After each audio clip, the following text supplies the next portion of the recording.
Always, I'm super pleased to have Nathaniel, who's very chilled, very honest, very humble, and he's Catholic. So I like his different, in some ways, different perspective. We agree a lot. I'm a Muslim. I'm an Ahmadi Muslim, which means I'm a Muslim who believes that the second coming of Jesus has already come, but that's a whole different story. We are related as well. Um, and for those who don't know, without a long introduction, this is a Muslim, Christian, or maybe more specifically Muslim Catholic alliance to uh, save the West in many ways from its degeneracy or moving away from morality. And I would say, in a more specific way, and you can introduce in your own way, Nathaniel, what we're doing. And what I'm trying to do is, even if people don't want to become Muslim, they should come back to clear-cut rules. Like I try to keep pushing that. Like usually, don't lie, don't do. What does Jesus tell you to do? Do that. Fast. Like I've been fasting for the last month. How would you like to say what this alliance is before we continue with today's subject? Well, E. Michael Jones says that the deciding issue is the universal moral law. If I was, from a historical perspective, if I was going to, and a biblical perspective, I think a lot of people have made the comparison to Cyrus in the Babylonian exile. As a Catholic, I interpret that this way, and I'm less negative about Protestants than most Catholics. I think everyone's kind of trying to find who to blame, and Christian Zionists is a common category of people to blame, and because those people lead, have a lot of power amongst Protestants, we like to blame Protestants, but that's really, and it's been the case where it's happened in Catholicism too. But basically, this is how I see it. The Catholic Church has been sort of besieged, taken over, and in many ways exiled to all the different countries. And we, of course, still have Rome, just like the Israelites still had Jerusalem. But in many ways, the temple has been torn down, and so that kind of hopefully sheds some light. So when we talk about who rules over us, in that period of the Bible, you have all these different warring nations that kind of take turns ruling over the nation of God, such as Greece, Persia, Babylon, Assyria, and it's very complex what happens there. So the reason why Catholics would want to be in an alliance with Muslims is for the same reason the Jews of the Old Testament were in some ways in an alliance with Cyrus the Great, or Daniel was friends with Babylonian kings and advised them. It's because we can't pretend like Catholics rule the world right now. They don't. They're subject to the American Empire, which was at one point Protestant. But over time, and you can look into this if you read Hilaire Belloc's The Great Heresy, but basically the founding religions of America, Protestant religions, are not the ones in control of America right now. And it's just a much more corrupt version of the original Protestant doctrines that currently rule America. None of the Protestant reformers were fans of the Jews. None of the Protestant reformers would have believed in dispensationalism, and none of them were materialists, functionally speaking. They all accepted God, they accepted the Trinity, but now we're ruled over by functional materialists, and I would say the great majority of our rulers don't believe in God, and they have no real religious belief. Some of them do. Some of them definitely do. Like Pete Hegseth probably does. So I don't know much about him, but he probably does. But most of them don't. Yeah. Yeah, it's an interesting situation. They at least don't believe in the Christian or the Muslim God. If they believe in any kind of God, they're probably a little bit more into like the cultic, strange forms of like Gnostic Christianity and stuff like that. That's more of the. That's the more. But there's a lot of show. I'm not really 100% aware on American politics. There's a lot of drama that you never see in England around Christianity, like, you know, Yeah. Trump at his desk, and there's a prayer service around him. Everybody's holding him. And is he a Christian? I'm not sure, but I Trump, think he was the first president not to swear on the Bible. I think that's true. oh, I didn't know that. Yeah. Trump is probably a Christian. Okay. The main thing that you have to understand about America in general, your friend, our colleague will say, Yeah, we're all friends. Yeah. Miss Caw of Secular Quiranism points out that George Washington says, and a lot of the founding fathers say basically that the Constitution was made in order to govern a moral and religious people, and they mean Christians. That's what they mean. Even non-Trinitarian Christians, and they really mean like the English and their subjects. But so they mean white people mostly and Africans. So what I'm trying to say is there's basically, since the American Revolution, America has been set up in such a way that the people who rule over us are not Christian, but follow certain principles in order to rule us effectively, knowing that we are Christian by and large. And so part of that is hiding your beliefs and obscuring the differences between different religions.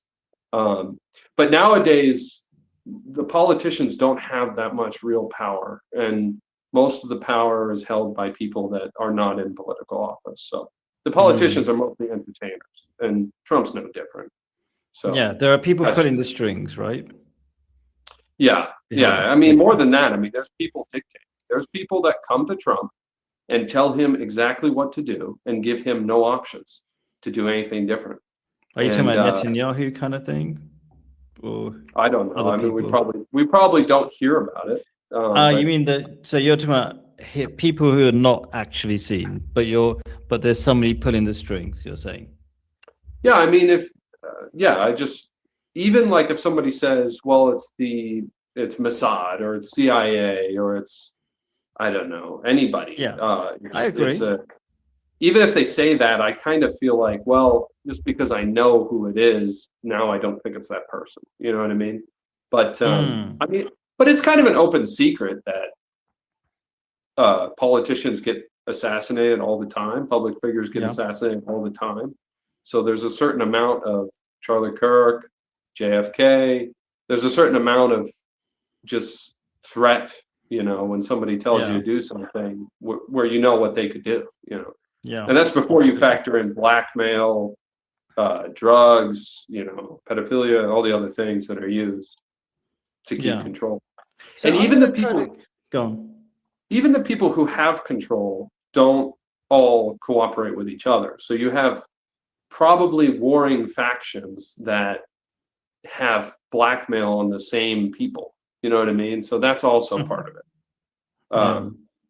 And that's why the political sphere is not very hopeful. I personally, I have a lot to say about that. But sure. So there's a lot of sort of so the question is today, is the US on a crusade? So I'm asking a question. A crusade is a Christian war. And the reason I'm asking, there's a lot of background to it, and some of the questions might seem harsh because I've got these particular politicians in mind, and you're having to answer for them. Just to share your perspective. I don't think you particularly agree with Hegseth and people like him and Trump, but you might in some ways. Somebody should answer for them.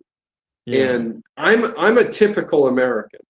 So I'm as good as anybody. I would like to represent to the world what Americans actually are and what we think. And part of it is I have no idea. I don't know anything about Pete Hegseth. And that's part of the reality, is like I Maybe a don't lot of know. people don't. There's just a facade. There's a lot of games. He puts tattoos on and claims he is essentially a crusader. He's acting like one, and he's got But who knows who he really is and what he's all about?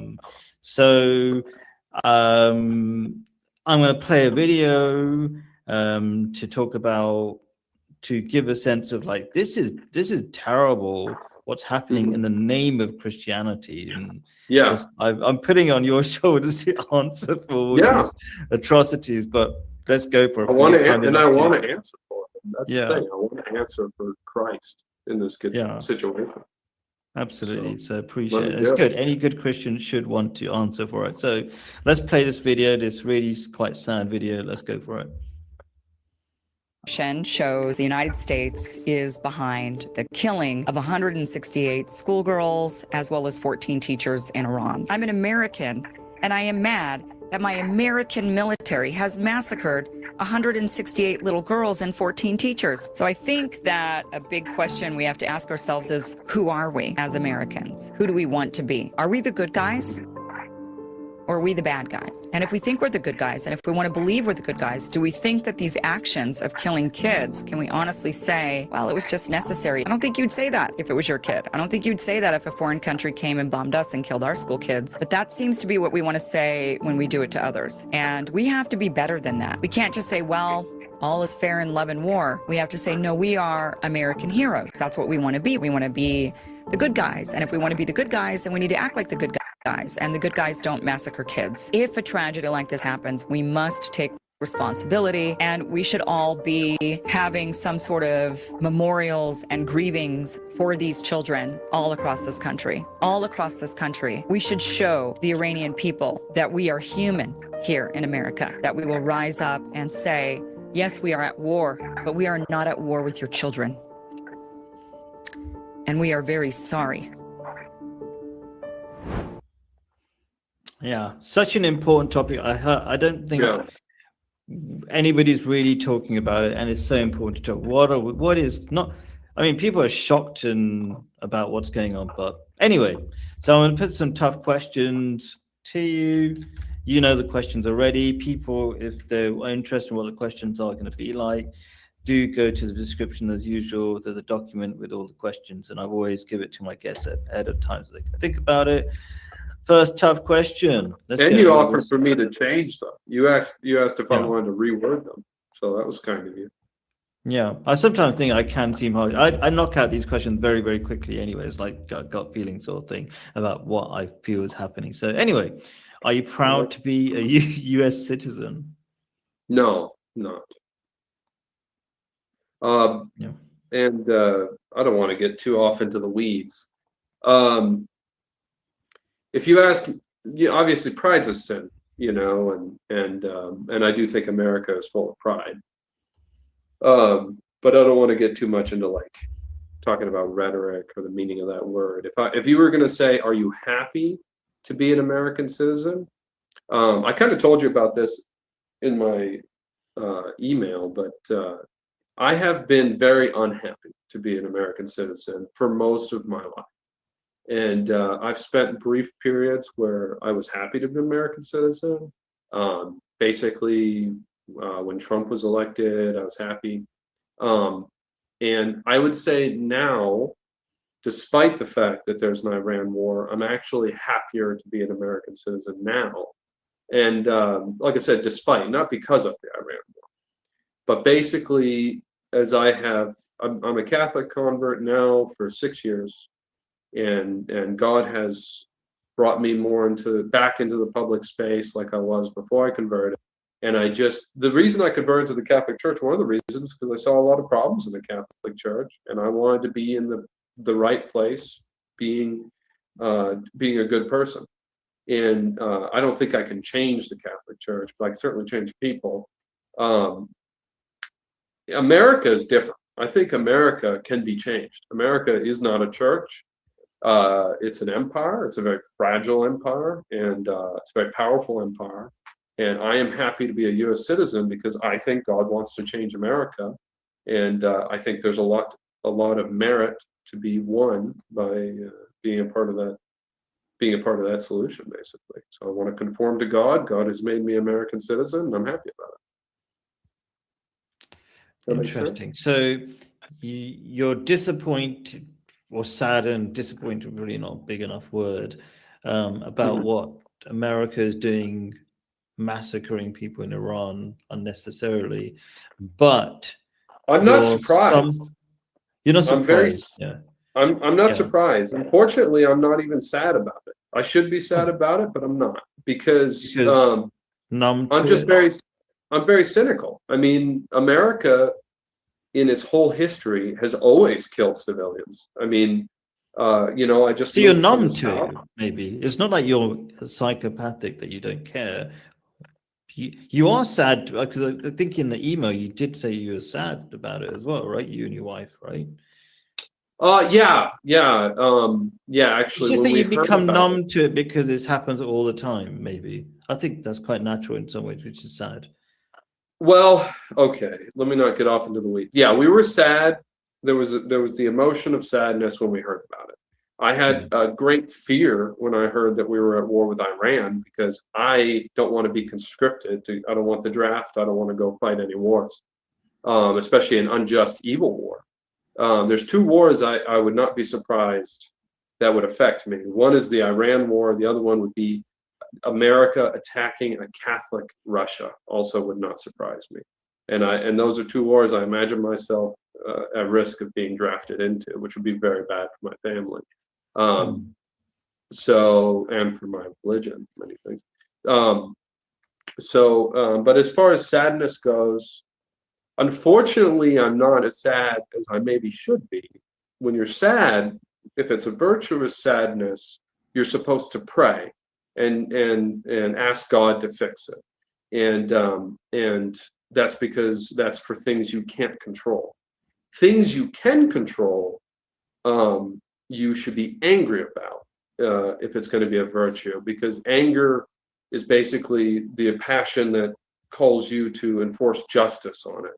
And I can do things about this problem, and so if anything, I'm probably more angry about it. But it's in line with the problems I already know about and I've been working on, and so that's why it doesn't affect me emotionally all that much. So hopefully that's not too academic. Okay, I get where you're coming from. Yeah, but and you're basically America. I want you you're to hopeful know that something will come. You said you're positive somehow, or feeling good about being a U.S. citizen, because somehow there's signs from God telling you that there's hope. Is that weird? Is that right as well?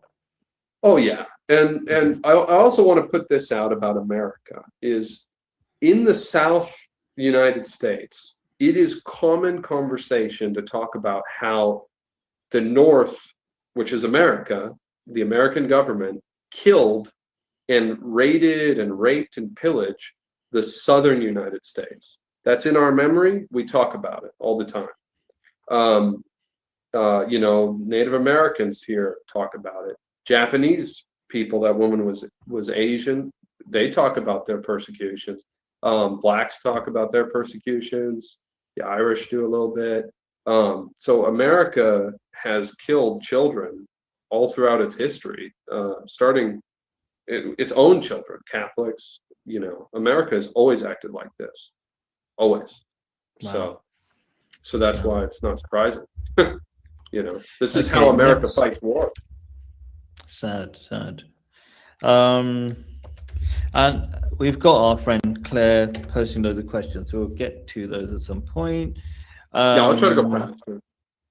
Yeah, no. I mean, maybe we could just jump to one of her questions. Did you vote for Trump? I would have voted for Trump because he was saying end all wars.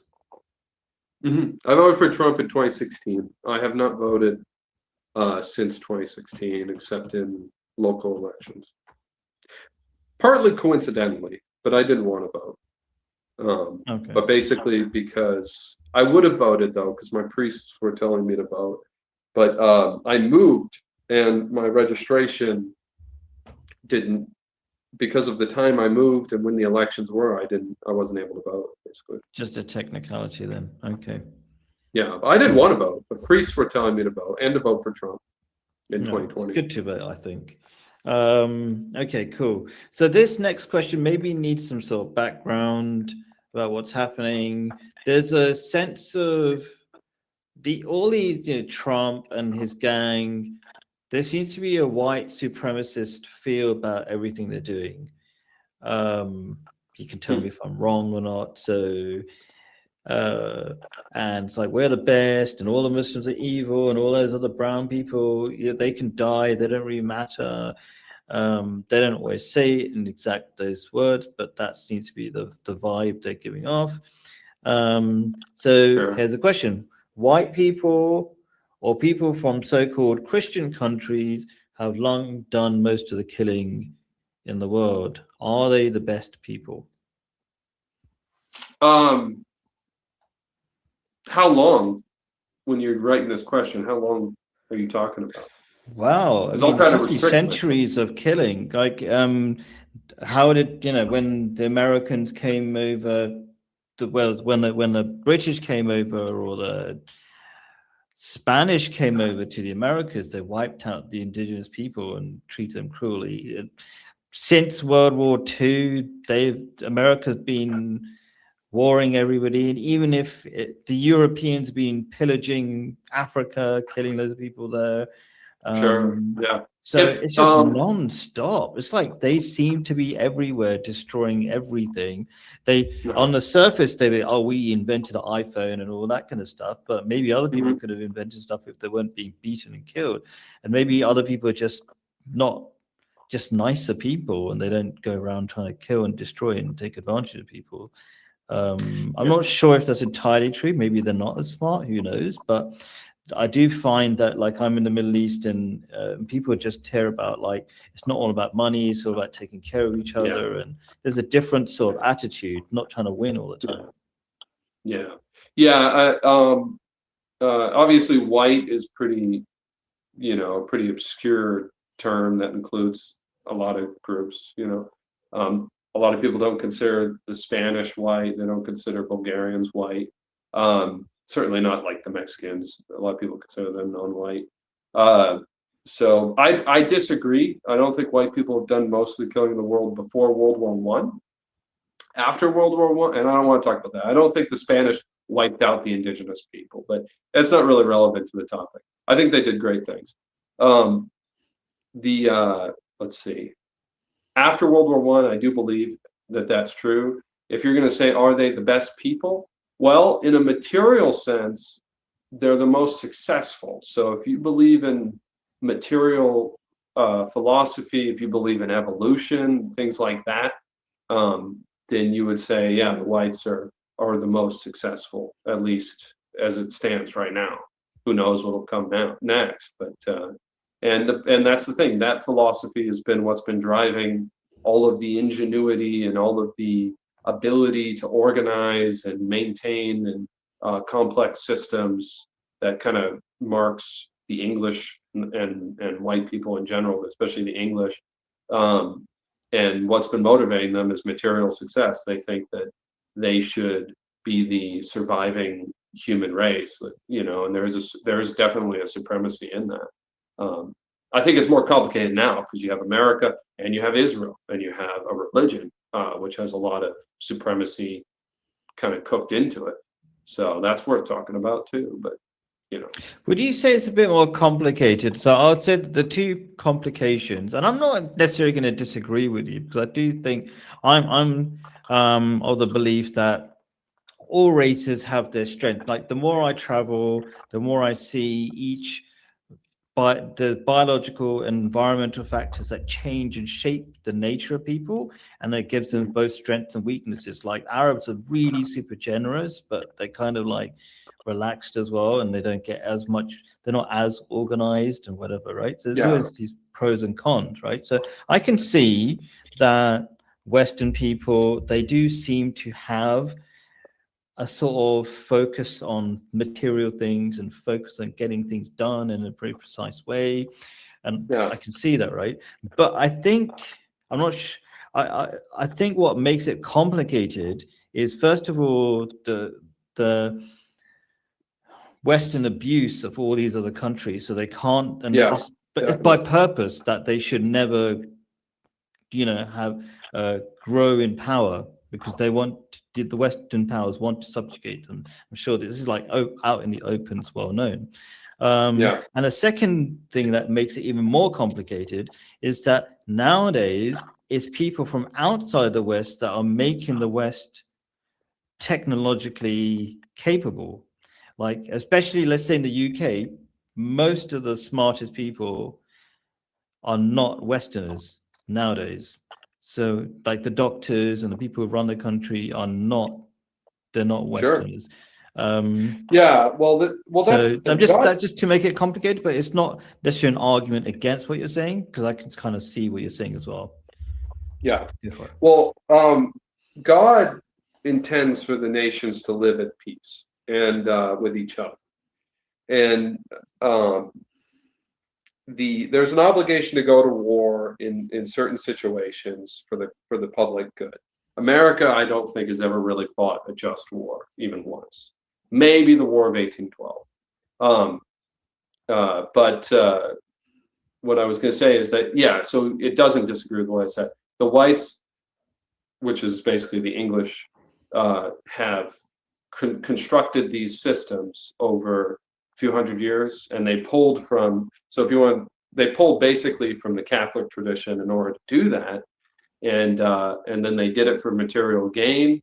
And now, because their empire, because of the operations of usury, has extended into all the world, now the people that are coming in and basically replacing them are using the same systems. And of course, I mean, basically those systems are designed to promote the most capable, the most intelligent, the most systematic people to high positions of influence and utilize their abilities. Other cultures oftentimes kill off those people or just don't give them.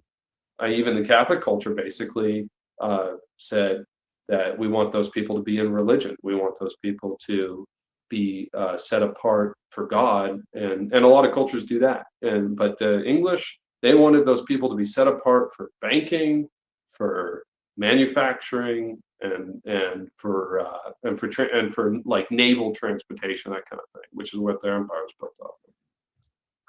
So it's focusing the most intelligent people on materialistic things rather than spiritual things. Yeah, exactly. Yeah, that's exactly what's going on there. And yeah, so that's what you would expect. And they're being punished for it now. Every Englishman I talk to, I only know like one white Englishman anymore. So, Sorry, I don't get that. So you don't know many English people, or when you say English people? No, I know a bunch of y'all, but I only know like you, Miss Kaw, and some others. You're all brown.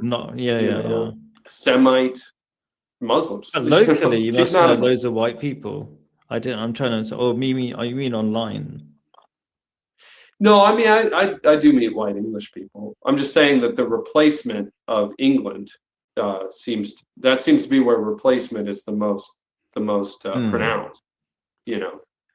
Okay, so basically you're saying that this great replacement theory, which I mean, and I don't exactly disagree with it, that white people are disappearing. Is that what you're saying? White people are dying out? Is that what kind of you're trying to get at? Well, I wouldn't be surprised if the English died out. Yeah. I don't think all English, as in the UK, British, not, and Americans are not considering themselves as ethnically English. That's a separate thing. You're saying in the UK, the British white people are dying out.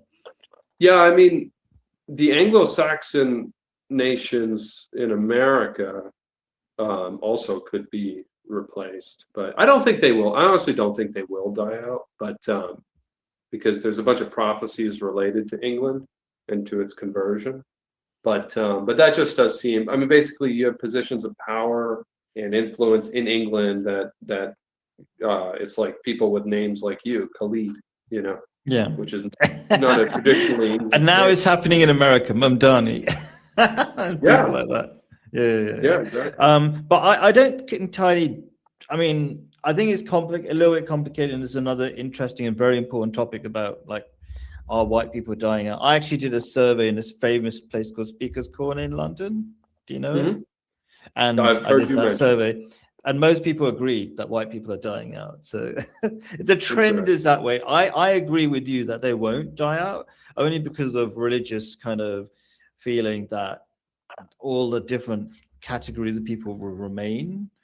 Yeah. Actually, I don't have a scriptural reason for that. Maybe I kind of do, because God talks about He created all these different tribes and sub-tribes that they may learn Yeah. from each other, and one of them dies out. That kind of means we don't get to learn from them anymore. So my gut feeling is white people won't die out, but there is a trend in that direction, I would say. Yeah. Yeah, I So, mean, as far as the category of white has any consistency, you're talking about the sons of Japheth, which is a third of humanity from a medieval perspective. Like the brown people, if you want to talk about them, would be the Semites, and then black folks and Asians would be Hamites. That's the traditional understanding of the races. The three sons of Noah.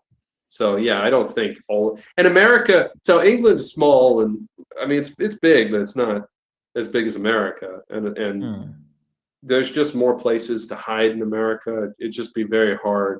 America is a backwater as far as the world is concerned. It's just this vast badlands, and whatever happens in America, there will be long-standing like enclaves of people there that will probably survive.